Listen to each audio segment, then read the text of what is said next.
very seriously. I did not care what the rules were for this debate. I'd be happy to have this discussion with anyone, and in fact, I did debate Mike at the Committee of 100 earlier this year. I thought I might do a Stephen Colbert debate with myself, my worthy opponent, but I decided not to do that. And sometimes I like to read words that we've read, all of our lives, but sometimes in a different context, and really think about what they say. And I read these as I was getting ready for tonight. The words that pen were this: whenever any form of government becomes destructive, it is the right of the people to alter or abolish it, and to institute new government, laying its foundation on such principles and organizing its powers in such form as to them shall seem most likely to affect their safety and happiness. Prudence, indeed, will dictate that governments long established should not be changed for light and transient causes. And accordingly, all experience hath shown that mankind are more disposed to suffer while ills are sufferable than to right themselves by abolishing the forms to which they are accustomed. But when in a long train of abuses and usurpations, pursuing invariably the same object, evinces a design to reduce them under absolute despotism, it is their right, their duty, to throw off such government and to provide new guards for their future security. What you have before you tonight, though thus far nonviolent, is an attempt to overthrow this government. And I don't use that quote just for dramatic effect, and I don't use it to be sarcastic, because in fact those words have special meaning for me, given the way I started my career in local government. I started out as a political appointee to the mayor of Birmingham, Alabama in 1975. His name was David Vann. I worked in his campaign, and he won, and I asked him for a job, and he gave it to me. I was planning to be a journalist. I decided very quickly it was more fun to make the news than to write about it.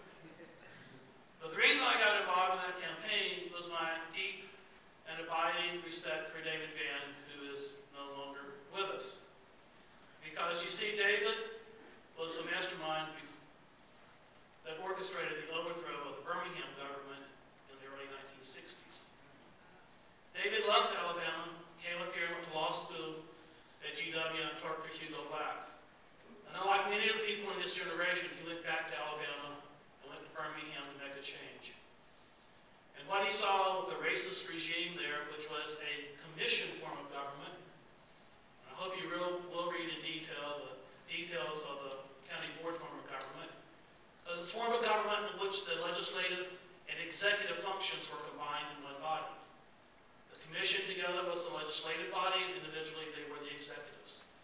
And the person you know most well from Birmingham, Eugene O'Connor, was the police commissioner.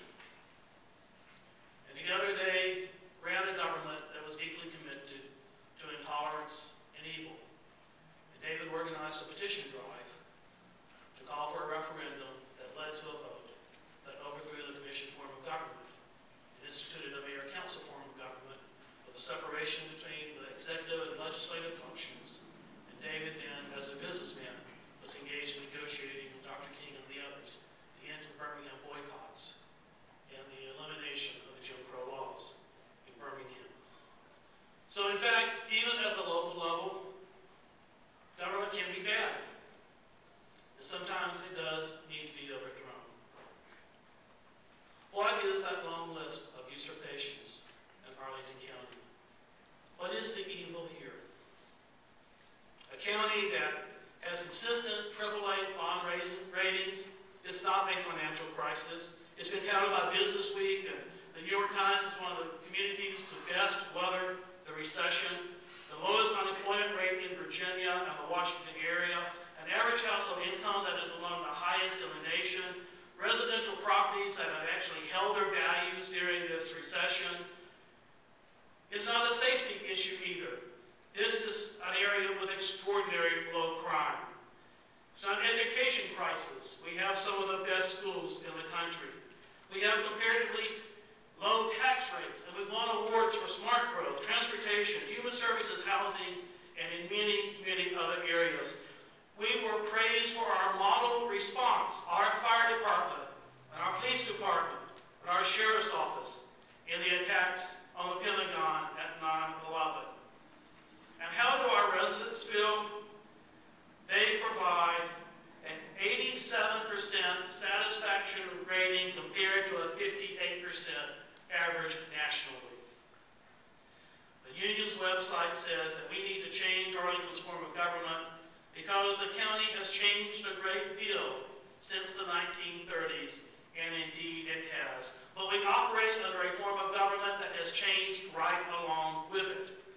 But totally ignoring the many amendments that have been made to the county manager plan of government, they have proposed that we adopt a form of government that has had very little change, applies currently to only 4 rural communities in southern Virginia, with populations ranging from 16,400 to 30,000, and with demographics that range from 75% white to 98.5% white, and do not even have fire departments. I wish Mike were here tonight, and I encourage you to talk with him. I think what you will find is the reasons for making a change in government in Arlington simply do not exist.